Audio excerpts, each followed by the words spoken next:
Wow, yeah, sorry this took fucking forever to get out. I'm a student, so yeah. I revised the script like 3 times because it sucks.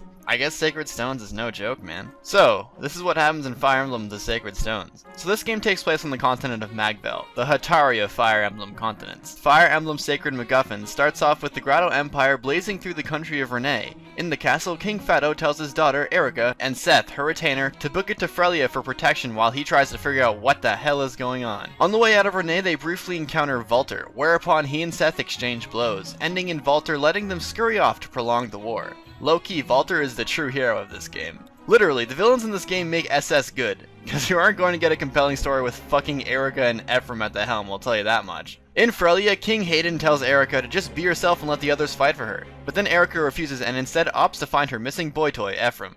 And just because I know there are some people here stroking their dicks waiting to hear some funny incest jokes about the Wonder Twins, I'll try my best. I can't guarantee a good laugh though, so if you're looking for that kind of fix, you can just Google that. It exists.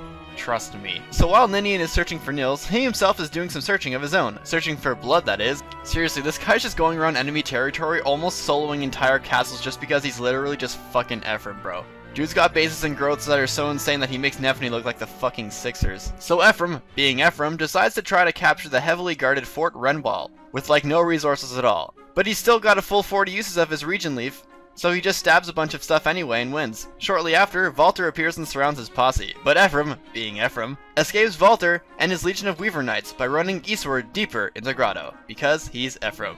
Anyway, Team Erica is traveling to Grotto to find Ephraim, and on the way there you fight monsters and stuff a la Gaiden. And thankfully, Intelligent Systems was wise enough not to bring back summoners. Well, I mean, they did, but you'd be hard-pressed to really give a shit about them since your options are these two. During this monster fight, LaRachel, the seemingly psychopathic, self-righteous banisher of evil, tries to get involved in the fight, but because LaRachel is LaRachel, she misses the show. So Erica makes it to Renwall in an attempt to rescue Ephraim, but gets trapped, then gets rescued by Ephraim. Jesus, at this point I'm starting to think that the only thing that can break Ephraim's plot armor is himself. Oh, wait. So, in the most annoyingly unfitting and unthematic player phase ever, the Wonder Twins reunite, escape Renwall, and trek back to Frelia. Back in Frelia, the gang reunites with Seto Kaiba, who had just returned back from fighting Grotto. Ephraim also introduces the gang to Mir, a Manakete from the Darkling Woods, who got lost at the Grotto border while trying to investigate a dark presence going on in Grotto. Then a soldier guy comes in and tells King Hayden that Kalak and Selena, 2 of the 6 horsemen of the Magvel Apocalypse, had just destroyed Frelia's sacred MacGuffin. Oops. Because of this, Erica heads to Rawson to warn them of the war, which they don't know is happening for some reason. Ennis heads to Johanna for the same reason. And Ephraim goes back to Grotto, now with the legendary invisible ghost Frelian platoon to back him up. After a run-in with some bandits, Erica learns that no ship will set sail to Rawson or whatever because of a ghost ship. So Erica has no choice but to pass through the Republic of Irrelevance to reach Rawson on land. She then learns that Kaiba, who was already en route there, was ambushed by Carcino because the councilmen want to play for the winning team. Meanwhile, Ephraim takes out Fort Rigwald in Grotto and learns that it was Leon who declared war on Reunite in the first place. Also meanwhile, General Sean Connery and Tits with Magic reluctantly follow Emperor Vigard's orders to be assholes to everyone. Ephraim finally makes it to the innards of Grotto, and after slaying a fucking Cyclops, Mir wanders off, for some reason. Then after Ephraim pimp slaps Seth for a bit, they chase after her. After, sadly, killing Selena, Ephraim finds out why Mir wandered off. She was trying to find her Dragonstone and was being drawn to it since Selena had it. Now Ephraim books the Grotto Keep to finally confront Vigard and Leon. After killing Armored Kashuna, evil Leon appears in front of Ephraim and starts to talk mad shit to him about his dad and how shitty he was. Then he leaves because he was scared that Ephraim would beat him up because of the whole making fun of your dad thing. Afterwards, Ephraim meets Null, one of Leon's former research assistants, and you find out from him that Leon separated the Drift King's power into 2 separate stones, the Sacred Stone and the Dark Stone. Then Leon got possessed and shattered the Grotto Stone, then killed Papa McGregor, and then Monicified Vigard, then proceeded the invasion of Reunite. Meanwhile, Erica and Kaiba travel to Johanna together. On their way there, they meet Saleh, who can take them to Johanna quickly through his village in Caer Pelin. I think I'm pronouncing those right, I have no idea.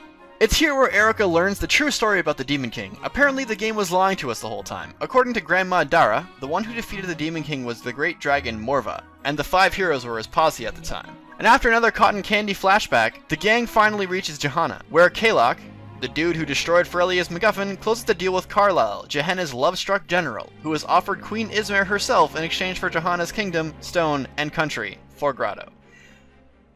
I guess we can't say Carlisle didn't try? Anyway, after Kalok destroys the stone and kills the Queen of the White Dunes, Erica emerges from Johanna Castle and sees that she's about to get spit roasted by Kalok and Valter.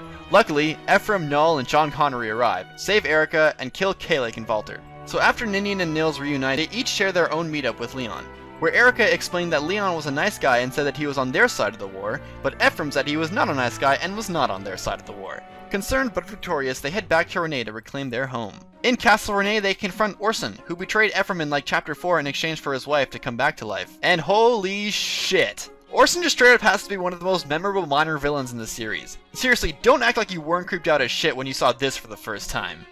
What was this rating again? This game had sexism, incest, necrophilia, and rape fantasies in it? Fuck man, if this got a re-release, Kotaku would be all over that shit before you could say face petting. Anyway, they kill Orson, kill Monica, retake Renee, and use their twin bracelet powers to retrieve the sacred stone of Renee, and get their personal weapons, Siegmund and Sieglind. And if there wasn't enough incestual implications in Sacred Stones, did you know that Siegmund and Sieglind are characters from this German play? A play literally about twins that are in love with each other? Fun facts, I guess. In another flashback, Leon, the adorable protagonist, tells the twins about his exploits with the Grotto Stone, and then you fight Evil Leon for the first time. You also find out from Evil Leon that real Leon is crazy jealous that Ephraim has her own lockdown. Sheesh, get in line, dude. Anyways, Rachel tells Erica that the guy she friend-zoned big time has no soul left, and even if they did vanquish the Donkey Kong from Leon, he'd be as alive as Monica, muttering blue balls over and over and over again.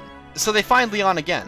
In Ephraim's route, once he tracks down Leon in Mount Nelaris, Evil Leon stuns and grabs the Renee stone from him. So yeah, Ephraim's big dumb strategy of soloing literally everything in the world ever finally fucked him over. Well, I suppose it's fitting for a Marisu to only have a weakness being himself, unless you're on Erica's route where this dumb bitch just hands over the stone to him because she's naive as shit.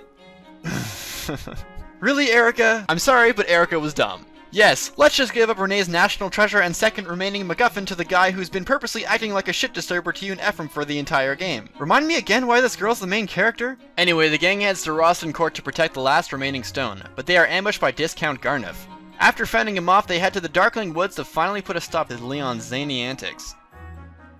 Anyway, you defeat Evil Leon and Leon dies peacefully. Then the Demon King rises and then dies not so peacefully. The twins return home to Renee, and depending on the billion guys Erica can marry, she does something.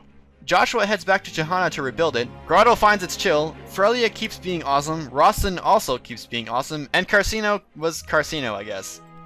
And that's what happens in Sacred Stones. If you enjoyed this video, please leave a like and comment, and stay tuned for the next plot review.